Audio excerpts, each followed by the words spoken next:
Ay, nilili. Tigas natin ng kanin, hindi naman. Hello guys! May merienda kami. Baka may ulan eh, hindi makasubo mami. May merienda kami ngayon. Walang kasama, malaki. Pasok ko. Ano guys? May bagong dumating sa kanyang buhay, ang Panginoon, si Jesus. Hi! Kahit na makasalanan siya, tinawag siya ng ating Panginoon. Ganda na ng buhok. Ganda na buhok ngayon. Siya pinapansin Bago ng siyang mga colors. Israelyo ng mga eskriba, ng mga Konti, wala pati yung buko ng konti. Yung anak ko. madumi. Ang trato sa kanya, basahan. Tao. Ang tingin nila sa kanya, traidor. Dahil nakikisangga pa siya sa mga Romano. Saan ka? Pero ito ang Alam ating ko ba ako? Panginoon. Nakita siya, pinansin siya, Hoy, friend. siya, at nakikain Alam pa mo siya ba ako? sa kanyang pamamahay. Baka di mo na ako naalala. Bago siya una, Saan ka ngayon? Baka naman gusto niyo ako i-PM or chat, tawagan. Kailan ulit sila babakasin? Hindi ko alam na eh. pero pangalawa, nagbago siya. Kaya gusto ko biscuit eh. Yung biskuit ka? Ito ang daming biskuit dun ah. Manganain tayo. Hello, may beta kaming mother. Iiwan na niya ang buhay pagkakasala. It changed because something new came from within him. That is So, natin dito ah. Ay kami ah. Jesus. That is a new life free from sin. Mameng, gusto mo na kayo, Meng? Meng? Kawawa, Meng ko. Kawawa. Kanya nanay ko, kain palang baby ko eh. Galing ang inyong mga kasama. Kain palang baby ko eh. Gusto niyo magbago yung financial Gusto mo. na kalagayan. Tayo ito. Alam ko gusto niyong magbago yung inyong nararamdaman na sakit. Makain yung pusa ko ng tinapay oh. Hati-hatiin natin kayo no, kinakain niyo ito. Merong isang bagay Kinakamay niya. Kinakamay ni baby. Ang galing naman. Love ko.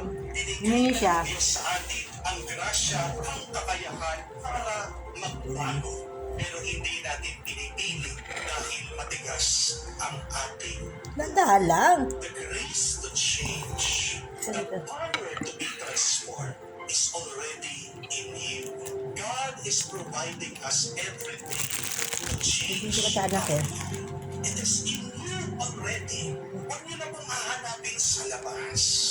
At tandaan niyo Yan, hindi makita. Hindi nyo makita kasi late lang siya eh. within. Kumakain siya ng ganito. Kumakain siya ng tinapay. Sinini. 3 months old, kumakain ng tinapay. Ang isang Oh, ang lakas kumain ng tinapay ng baby ko. Pero buyag. Pero busog. niyang magbago, maging Diba? butterfly. Wala nakatingin pala sa'yo eh. Kakain pala siyang tinapay, mama eh. Nakakalipad na Ay, paano ka bukurente ka? sa loob ng hika. Nasa Tayo pag, ano? Ayun. Ito, oh, ayun. pero ang tigas Kaya naman pala eh. tayo. Nagugutom ang anak ko eh. Iniisip natin kung magkakaroon lang ako ng pera, magbabago. Yes, magbabago. But that is just temporary. Yung merienda din ng baby ko. Kaya mo, kaya lang yung merienda. Ang merienda rin ng baby ni mama eh. Will transform. The thing will remain. Hindi ganyan siya, tapos kakain siya. Ito kainin mo, masarap po. Uy, nay, ang laki niyan. Naku, oh. Diyan sa iyong Nasarapan. Masarap pa.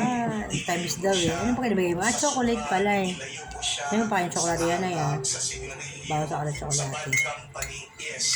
So, ati ni mama yan. Oh. Bago yan, Ang laki kasi masyado, oo. babalik at babalik yan dun sa kanya nakasanayan. Dun sa Ayan, natin ni mama. Oh, ayan. Ay, chocolate yan eh. hahanapin niya. Pinapakalaman kasi siya eh. Napakahalagang Ayun na. ang pagbabago Nako. sa loob. Araw-araw Ilang buwan na siya na eh. nagme-message sa akin. Ay, medyo malaki na siya. Bigla laki nga siya, no? Aking number, nagpapadasal. Pero, ang nakakalungkot, ganito po niya ako tinetext. Good morning. Napulot lang daw ni Christian eh. Ang hirap Napulot daw niya dalawa yan. Hmm? Pulot niya. Father. Ang daming problema ng buhay. Good morning, Father. Ay, Martes. Bigat po ng aking nararamdaman.